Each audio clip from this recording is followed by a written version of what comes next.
What's up, Britta? How's it going? Hi, Sierra. I'm doing good. How are you? Good. So you just got back from the Freeride World Tour, and we wanted to catch up with you and just hear about your experience. So if you want to start off by like telling us who you are, where you're from, your ski career thus far, and like how you found yourself on the Freeride World Tour this year, that'd be awesome. Yeah, for sure. I'm Britta Winans. I'm from Lake Tahoe, California, and um, yeah, I grew up. I've been skiing since I was like two, probably. And I grew up on the ski teams at Palisades Tahoe. Um, and started competing in freeride when I was like 12, I think. Um, So that was like a huge part of my middle school, high school experience was competing in free ride, traveling around with just like the OV Freeride Team.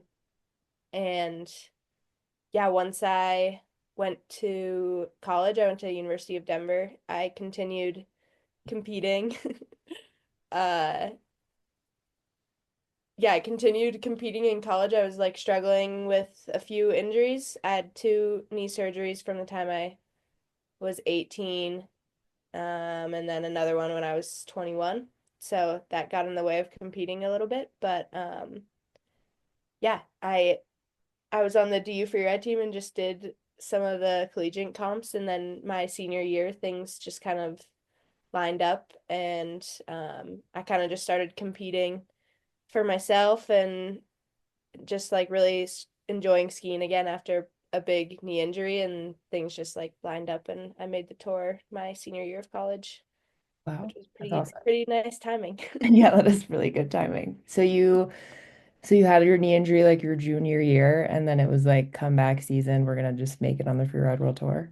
Yeah, I it wasn't even like really a part of the plan. I was just like, I'm gonna compete this year and see how I do. And then I like made the challengers, and then when I won the first comp, I was like, oh, now I really want to make the tour because that's been a long-term goal of mine since I was a little kid. Wow, I love that. What was your experience coming on as a rookie? Like, did you find good community? Did you have other athletes kind of showing you the ropes there? Yeah, I had a few friends going into it, which was huge. Honestly, like getting there and having Lily, who was like my best friend growing up. And then yeah, Taylor Dobbins and just a bunch of Tahoe athletes are on the tour too. So that made it a lot easier to show up. But then everybody was so welcoming and so kind, and it was yeah, such a cool experience to meet everyone and yeah, travel with everyone. I bet I can like only imagine. You guys got to travel to some very cool places. So did you have a favorite stop? And like, doesn't need to be about skiing, could just be about the experience. Yeah, I think Georgia was just the most unique experience by far.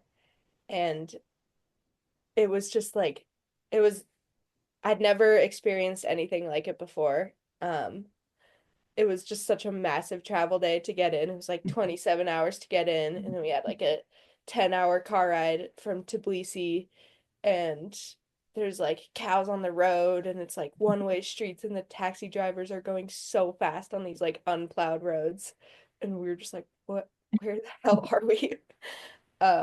And then we ended up they were trying to drop us the day before the weather window started, and then the whole venue slid, and everyone was like kind of relieved because nobody really wanted to compete that day anyway. Great. Um, but it was so cool because then we got like the whole weather window there, and Nice. it was just like we got to like really experience the country and almost like disconnect from competing because we had so much time.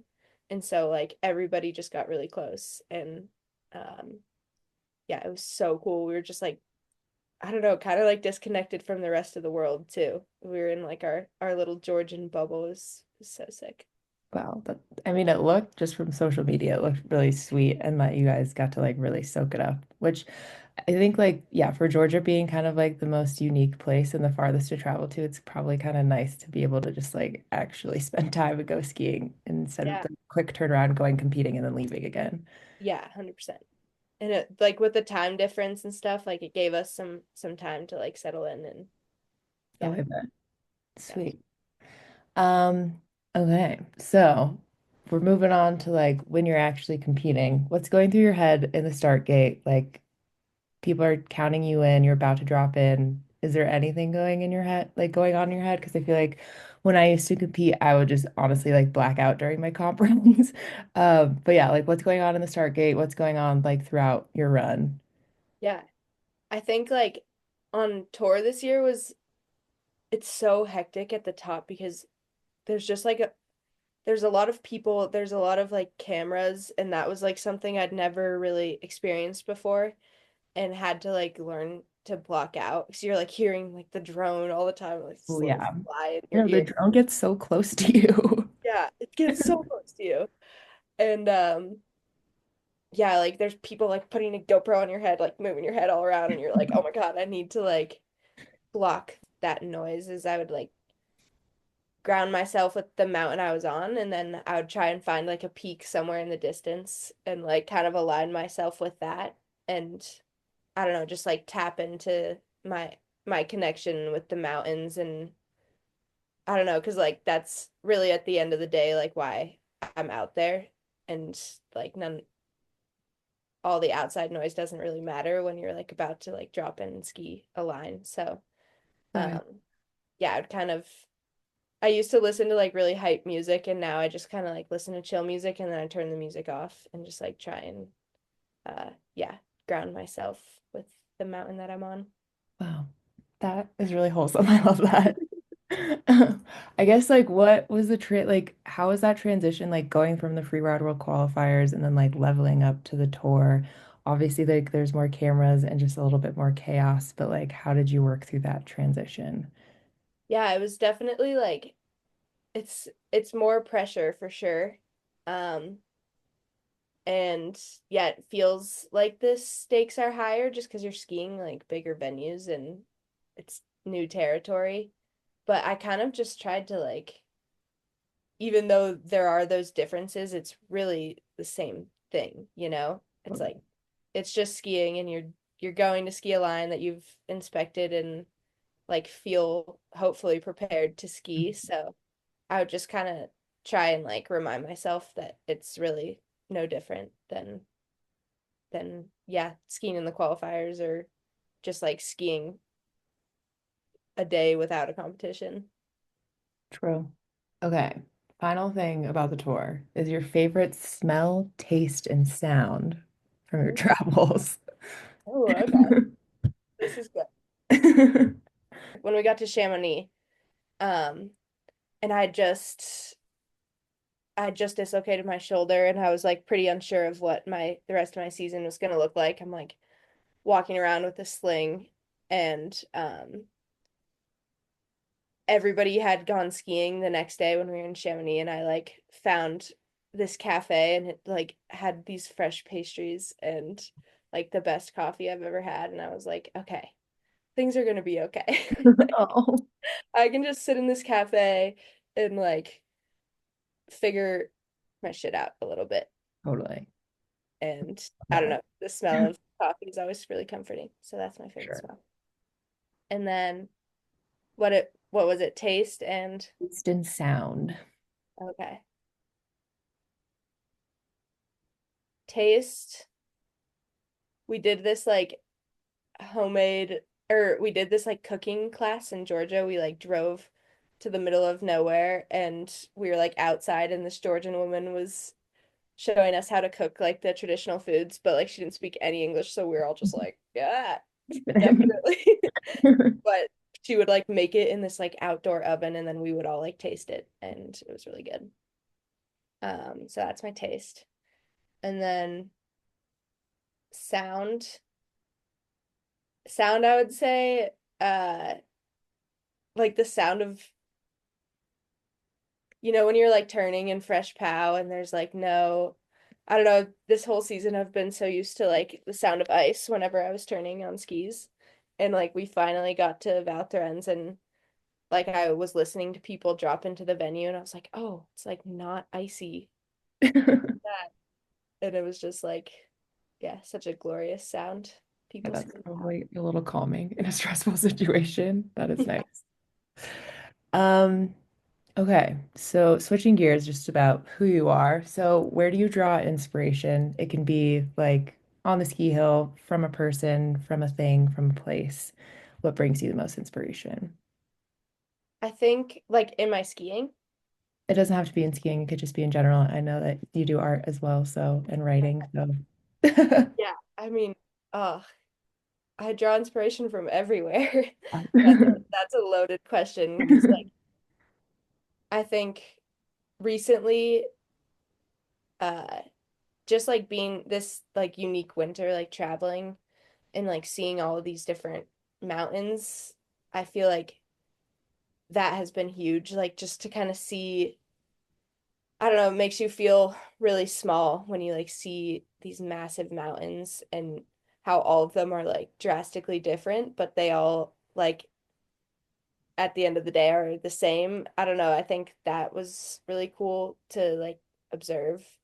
And then I think like just the people around me, specifically like a lot of the women I met this year, um, just like watching the way that they ski and navigate through life is like it's so cool to like appreciate and like become friends with people and then also like take inspiration from and I'm like, "Oh, they navigate life this way. Like I should pick that up and try and like implement that into my life." Or like, "Oh, they have a sick, I don't know, they hit cliffs like really floaty and I like the way they approach it. Like I want to try to do that." Um, so yeah, I guess that's kind of a general answer, but just like the places I've traveled to and the people I've met along the way have inspired me a lot this year. love that. Okay. Um, when you're not skiing, what are you up to? Um, I have been trying to do a lot of writing. Um, I studied journalism in college and I'm trying to tap into the freelance journalism world right now. But also I like really just wanted to document my travels this year, and so I did like a bunch of journaling and That's sweet. took a lot of photos and drew a lot of pictures. I'm not that good at drawing, but yeah, I just kind of tried to document everything as best I could, and now I'm kind of in the process of putting it together in more of a official way. Oh, Um, sweet. Can't wait to see. and yeah, I'm just yeah, always outside trying to move my body and uh, yeah, do art in whatever form I can. Love it. Okay. Final question. Very hard. What ZipFit liners are you in? And how does it help your skiing? What are your thoughts on your Zip Fits? I'm in the Freeride liner, and this was my first year riding Zip Fits, and they've been a complete game changer. Um, I've struggled really bad with shin bang in the past, and this has been like the first year that that hasn't been the case. Um, I just feel like really locked in and solid in my boots. And yeah, again, it's been kind of a struggle because I have really small feet, but like I also need a stiff boot. So it's been really hard for me to find something that fits that. And yeah, I like got my zip fits and have been able to like go in and get them adjusted and um yeah, it's been a game changer for my feet. Like having so many days on skis and being able to like put my boots on and not be like in pain the whole day. For real. I know. I feel like everybody's like Zip Fits are all about performance, but they are actually like really comfortable too, which Yeah. is really nice, especially when you're, yeah, being in your boots every day of the week. Okay, sweet. Do you have anything else you want to add about your experience? Um, there's a lot. Yeah, I mean, Yeah, I sure. mean, it Like, was, I think like it's worth adding that it was like definitely one of the harder seasons I've had to endure mentally, like getting injured in the first comp and then making the decision to keep competing was like first off a really hard decision to make. Like I didn't know. I think ultimately like I'd worked so hard to get to where I was and I wasn't like guaranteed an injury wild card the next year, so I was like I planned my whole winter around this. I'm gonna do this. And like the traveling and the people I met made it all worth it. But like I never was fully able to put a comp run down that I was proud of. So that was a little frustrating. But yeah, I'm gonna go do the challengers and honestly, like what I really want out of the challengers is to like put a comp run down that I'm proud of. So um, but yeah, ultimately I'm really stoked I made the decision I did because I met like lifelong friends yeah, and got to see some really cool stuff. Um, but yeah, skiing is has a lot of ups and downs, for and I real. definitely experienced both of those this year. How's your shoulder feeling? It feels good. It's good. Yeah, it's yeah, it's doing pretty good. Okay, that's good. But yeah, quite the roller coaster you Yeah. put us on, honestly. But I'm glad that you're feeling better, and I feel like the Challenger will be like a really good, I don't know, like reset place probably. Yeah, and like there's a lot of people that I'm excited to see and I don't know. I'm just gonna like try and go and ski in these places that I love skiing in and then like do my run and Yeah, keep skiing. good. Okay, sweet. Well, if you don't have anything else to add, thank you so much for Yeah, all thank of you. this. This is awesome. I appreciate it.